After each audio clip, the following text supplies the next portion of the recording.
ഇതാണ് കടച്ചക്ക. താഴത്തെ മുട്ടച്ച് പറഞ്ഞാൽ ഇത് പൊരിച്ച നല്ല ടേസ്റ്റ് ഉണ്ടാവും. കോഴി പൊരിക്കുന്ന മാതിരി അത് പൊരിക്കും, നല്ല ടേസ്റ്റ് ഉണ്ടാവും. പക്ഷെ ഞങ്ങൾ ഇങ്ങനെ മുറിക്കും, കഷണാക്കിയിട്ട് മുറിക്കണം. ഒക്കെ പൊരിക്കണ മസാല കേട്ടോ. വെളിച്ചെണ്ണ ഇത് പൊരിച്ചിരിക്കുമ്പോൾ എന്തോരം ടേസ്റ്റാ. നന്നായിട്ട് വെളിച്ചെണ്ണ പൊരിച്ച് സെറ്റപ്പായി എടുക്കണം കേട്ടോ.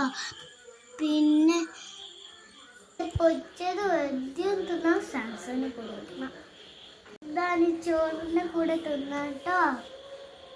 ഇത് കാണുമ്പോൾ നിങ്ങൾക്ക് കൊതി തോന്നില്ലേ? ഇത് അത്രയ്ക്ക് സൂപ്പറാണ്. തന്നെ എൻ്റെ വായിൽ വെള്ളം നിറങ്ങി നിൽക്കുക. ഇത് അത്ര ടേസ്റ്റാ, സൂപ്പർ ടേസ്റ്റാ.